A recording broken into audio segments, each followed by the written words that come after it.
Welcome back to the new video. उम्मीद करती हूँ आप सब बहुत अच्छे होंगे। आपने शुरू में एक वीडियो क्लिप देखी और आपको अंदाजा हो गया होगा कि आज हम किस विषय पे बात करने वाले हैं। ट्रांसजेंडर, ये दो शब्दों से मिलकर बना है, ट्रांस प्लस जेंडर। ट्रांस का अर्थ है दूसरी अवस्था में और जेंडर का अर्थ है लिंग, मतलब दूसरी अवस्था में लिंग। मतलब कोई ऐसा व्यक्ति जो न तो पूरी तरह से महिला है और न ही पुरुष, मतलब दोनों का संयोजन है।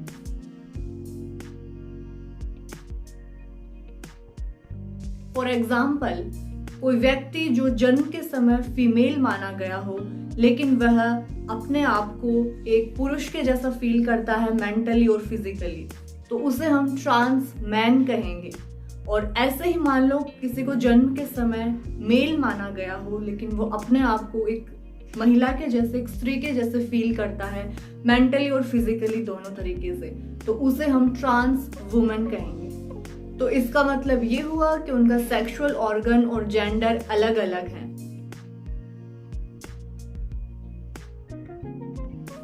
उदाहरण के लिए परिवार और समाज में बच्चे का लिंग देखकर उसका जेंडर डिसाइड करते हैं, और यहाँ पर बिल्कुल संभावनाएं हैं कि हो सकता है आगे जाकर या बड़ा होने के बाद वो अपने निर्धारित लिंग से सहज महसूस न करे। और ये कोई दिमागी परेशानी या स्वभाव या जानबूझकर की जाने वाली हरकत नहीं है, ये बिल्कुल नॉर्मल है। और ये इतना नॉर्मल है कि इनके क्रोमोसोम्स भी XX, XY और YY ही होते हैं। इसके बावजूद ये ना तो अपने शरीर के अनुसार महसूस कर पाते हैं और ना ही वैसा बर्ताव कर पाते हैं, और इसे मेडिकल साइंस में जेंडर डिस्फोरिया कहा जाता है। भारत में ट्रांसजेंडर्स को किन्नर, हिजड़ा आदि नामों से बुलाया जाता है, और सोशली इनको बॉयकॉट किया जाता है, इनके साथ भेदभाव होता है, और इनको मेन स्ट्रीम सोसाइटी में कभी भी नहीं देखा जाता है। और इससे रिजल्ट ये होता है कि ये हमेशा गरीबी में जीते हैं, एजुकेशन हासिल नहीं कर पाते हैं, बेरोजगारी में जीते हैं, और मेडिकल फैसिलिटीज का भी लाभ नहीं उठा पाते। और भी बहुत सारी चीजें हैं जिनसे हमेशा डिप्राइव्ड रहते हैं। ट्रांसजेंडर कम्युनिटी भारत में वैसे तो और जितने भी फैसिलिटीज हैं उन सभी से वंचित रहते थे, लेकिन 1994 में इनको राइट टू वोट तो मिल गया। लेकिन फिर वहीं पर आकर अब उनका जब वोटर ID कार्ड जारी करने की बात आई तो यहाँ पर इस प्रश्न पर ये उलझ गया कि पुरुष है या महिला है। साथ ही ना ही इनको राइट टू प्रॉपर्टी है, ना ही इनको बच्चा गोद लेने का कोई अधिकार है। थाने, हॉस्पिटल ऐसी जगह पर भी इनके साथ बहुत ज्यादा भेदभाव होता है, और समाज से इन्हें बहिष्कृत रखा गया है हमेशा से ही। और इस कारण से ह्यूमन ट्रैफिकिंग का शिकार हो जाते हैं, सेक्स वर्कर के तौर पर काम करते हैं ये। हालांकि हिंदू पौराणिक कथाओं की बात करें तो इनका इतिहास बहुत लंबा और पुराना रहा है।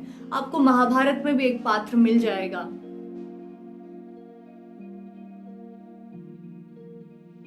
फाइनली 2014 में सुप्रीम कोर्ट ने नेल्सा जजमेंट के तहत ट्रांसजेंडर कम्युनिटी को एज अ थर्ड जेंडर मान्यता दी।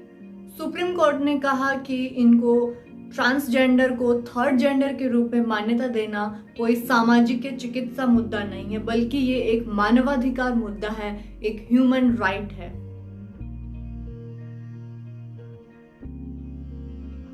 इसके बाद 2019 में ट्रांसजेंडर पर्सन बिल 2019 पास किया गया, और इसमें इनके वेलफेयर के लिए, सोशल, एजुकेशनल, इकोनॉमिक डेवलपमेंट के लिए बहुत सारे प्रोविजंस रखे गए। इस बिल के तहत इन्हें एजुकेशन, एम्प्लॉयमेंट अपॉर्चुनिटीज आदि सभी प्रोवाइड करवाई गई हैं। साथ ही साथ इन्हें प्रॉपर्टी में रहने का अधिकार दिया है, खरीदने का अधिकार दिया है, किराए पर लेने का अधिकार भी इनको इनसे मिल गया है। साथ ही साथ प्राइवेट और पब्लिक सेक्टर दोनों में ही ये अच्छे से वहां जाकर जॉब कर सकते हैं, अपने पोस्ट ले सकते हैं। तो ये अपॉर्चुनिटीज भी इनको इसमें दी गई है। हेल्थ केयर की यदि बात करते हैं तो गवर्नमेंट ने इनके लिए HIV सर्विलेंस सेंटर की व्यवस्था करी है। साथ ही साथ सेक्स रीअसाइनमेंट सर्जरी भी इसमें इन्होंने शामिल की है।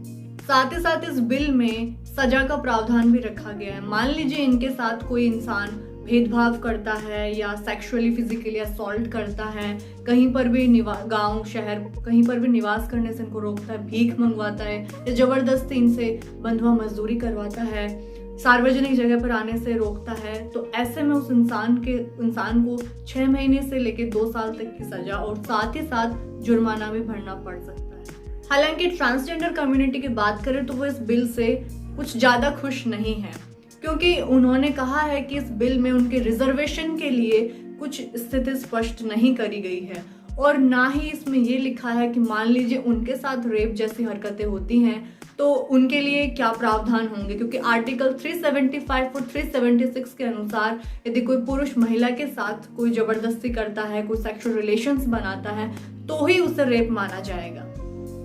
2011 की जनगणना के अनुसार भारत में ट्रांसजेंडर की जनसंख्या देखते हैं तो 4.9 लाख है और यूपी में सबसे ज्यादा है।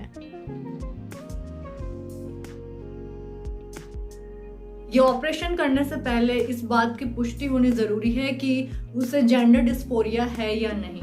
यदि ऐसा है तो फिर ट्रीटमेंट की शुरुआत हार्मोनल थेरेपी से की जाती है, मतलब जिस हार्मोन की जरूरत होती है वो मेडिसिन और इंजेक्शन के द्वारा उनके शरीर में पहुंचाया जाता है और डॉक्टर्स का कहना है कि 2-3 डोज के बाद ही वो अच्छा महसूस करने लग जाते हैं, उन्हें अपना मनचाहा हार्मोन मिल जाता है और उनका मिजाज भी अच्छा हो जाता है। पहले ट्रांसजेंडर्स को अपनी आइडेंटिटी सर्टिफिकेट लेने के लिए डिस्ट्रिक्ट मजिस्ट्रेट से आवेदन करना पड़ता था और फिर वहाँ पर उनका मेडिकल एग्जामिनेशन होता था।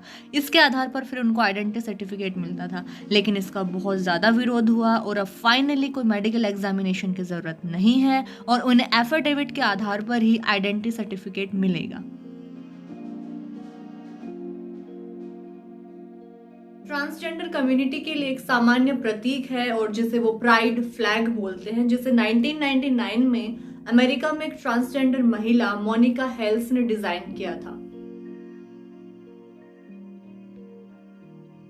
इन माय ओपिनियन, और जैसा कि कॉन्स्टिट्यूशन में भी लिखा है, all are equal before law, और हमें ऐसा कोई भी अधिकार प्राप्त नहीं है कि जिसके बेसिस पे हम किसी के साथ उसकी शारीरिक भिन्नताओं के आधार पर उससे भेदभाव करें या उसे मेनस्ट्रीम सोसाइटी से बहिष्कृत कर दें। After all we all are humans.